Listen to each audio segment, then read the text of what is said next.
Baik, halo semua, selamat pagi. Eh, Pada video kali ini, saya akan mereview kembali materi mengenai komunikasi kelompok. Namun, sebelumnya perkenalkan nama saya Sulam Gavi dengan NIM 15022220158. Nah, pada video kali ini, saya akan mereview kembali materi komunikasi kelompok seperti yang sudah pernah diajarkan sebelumnya. Nah, kita masuk ke poin pertama, yaitu apa sih komunikasi kelompok itu? Jadi, kelompok adalah sekumpulan orang yang punya tujuan bersama yang berinteraksi satu sama lain untuk mencapai tujuan tersebut.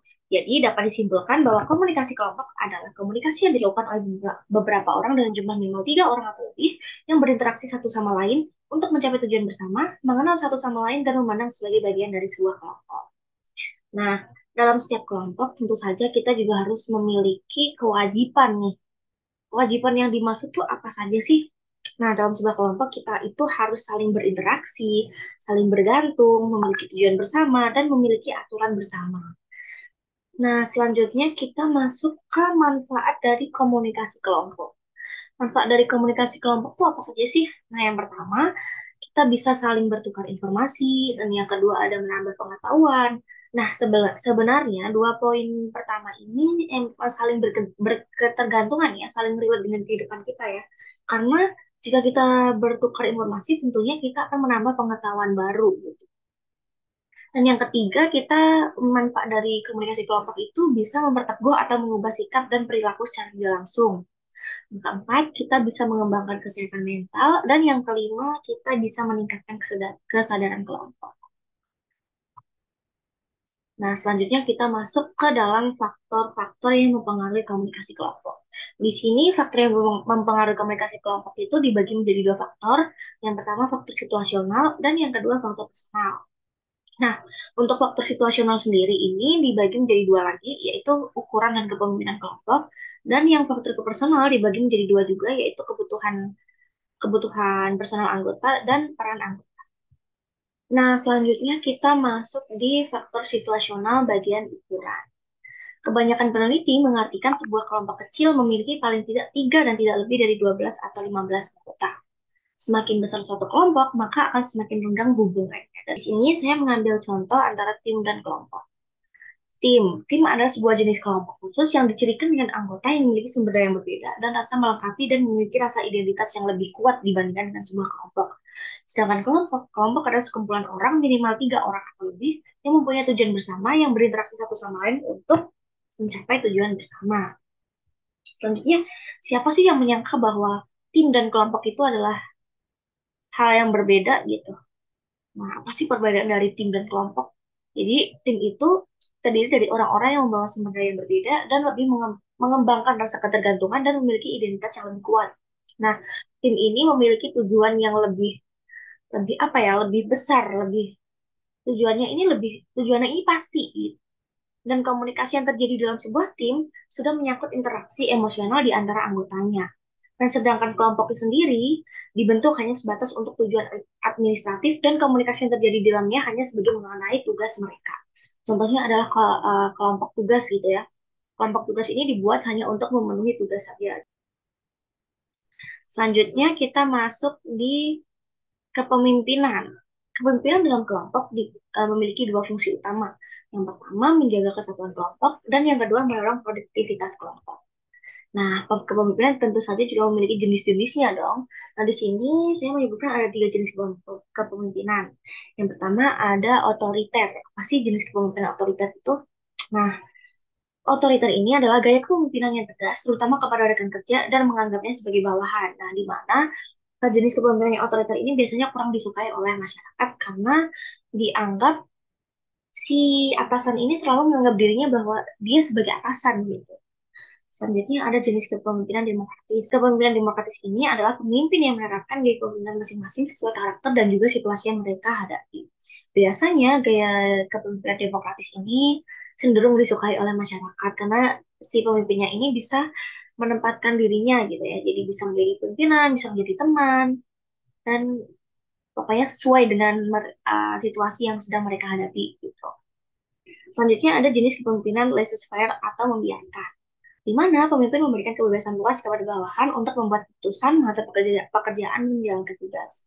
Selanjutnya kita masuk di faktor personal, kebutuhan personal. Orang yang tergabung dalam kelompok memiliki sasaran untuk mengejar kebutuhan individu dalam konteks sosial. Nah, kita sebagai individu tentu saja memiliki sejumlah sasaran dong. Misalnya gini nih, contohnya kita sebagai individu pasti ingin bersosialisasi, ingin mempunyai banyak relasi yang luas. Nah, di dalam sebuah kelompok, kelompok itu bisa membantu kita sebagai individu untuk memenuhi sejumlah sasarannya kita gitu. Contohnya itu tadi, seperti kita bisa bersosialisasi dan menambah relasi pertemanan. Terus yang kedua, dalam sebuah kelompok itu bisa memberikan dukungan untuk perubahan atau pengembangan pribadi. Dan yang ketiga, sebuah kelompok itu bisa membantu kita untuk menumbuhkan jiwa-jiwa rohani dan keuntungan ekonomi. Selanjutnya kita masuk di bagian peran anggota dalam sebuah kelompok. Di sini saya membagi menjadi tiga sebuah peran dalam sebuah kelompok gitu ya. Yang pertama ada peranan tugas. Peranan tugas itu tugasnya adalah memperlancar pelaksanaan pekerjaan. Contohnya menawarkan gagasan, mengumumkan metode, dan rencana meminta informasi dan pendapat, dan mendorong orang untuk maju. Ini biasanya peranan tugas ini eh, apa ya, contohnya itu sebagai ketua kelompok gitu ya, karena mereka punya pendirian, punya pemikiran yang kritis gitu. Selanjutnya yang kedua ada peranan pemeliharaan. Jadi tugasnya itu menjaga keutuhan tim, di mana seperti memberikan pujian, menunjukkan kehangatan dan dukungan, menghargai perbedaan, mendengarkan orang lain, menerima keputusan. Ini yang paling penting itu menyelipkan humor gitu ya, agar kelompok tuh menjadi lebih rileks, lebih santai gitu. Biasanya yang masuk dalam peranan pemilihan ini orang-orang yang friendly, orang-orang yang receh gitu. Selanjutnya ada peranan mengganggu. Peranan mengganggu ini biasanya emang ada sih di setiap kelompok itu pasti ada gitu ya. Nah, ini tuh dia tuh biasanya menghalangi kelompok penyelesaian tugas, mengurangi minat anggota kelompok untuk bersatu, terus menentang gagasan, menyerang kedudukan seseorang, mencemooh dan berkelakar secara kasar gitu. Nah, selanjutnya adalah cara berpartisipasi dalam sebuah kelompok. Yaitu yang pertama berorientasi. Maksud dari berorientasi ini sendiri yaitu fokus pada tujuan kelompok. Jadi kita mengesampingkan uh, urusan pribadi kita gitu, tapi tanpa menghilangkan nilai-nilai dan kepercayaan individu kita. Jadi kita tetap fokus pada tujuan kelompok, namun juga tidak mengurangi nilai-nilai kepercayaan kita sebagai individu gitu. Yang kedua, kita memusatkan konflik, di mana kita itu harus fokus dalam membuat solusi, apalagi dalam sebuah kelompok. Ya. Dan yang ketiga, kita harus bersifat kritis. Nah, sebenarnya untuk bersikap kritis ini harus ini sifatnya adalah general yang harus dimiliki oleh setiap anggota kelompok ya, setiap orang. Dan yang keempat, kita harus memastikan pemahaman. Kita itu harus cek dan recheck teman kelompok akan gagasan kita, dan sebaliknya kita juga harus memastikan pemahaman kita akan gagasan kita lagi. Gitu. Nah, selanjutnya kita masuk ke dalam grouping. Grouping adalah fenomena psikologis ketika anggota kelompok membuat keputusan untuk kebutuhan dan kenyamanan bersama.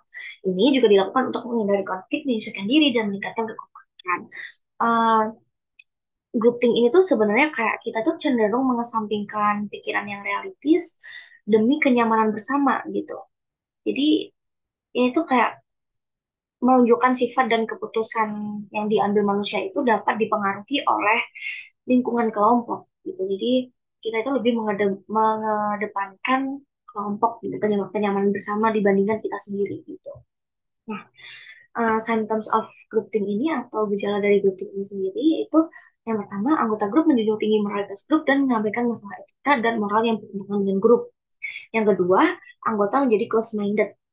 Yang ketiga, kelompok menjadi mendapat tekanan untuk hal ini gitu. Contoh grouping yang saya ambil kali ini yaitu sekeluarga pendukung Jokowi mengatakan bahwa Jokowi presiden terbaik di Indonesia selama ini. Dikarenakan kekohesifan keluarga dalam pendapatnya, pendapat mengenai Presiden Jokowi dan Presiden Indonesia lainnya pun bisa diabaikan, disampingkan gitu.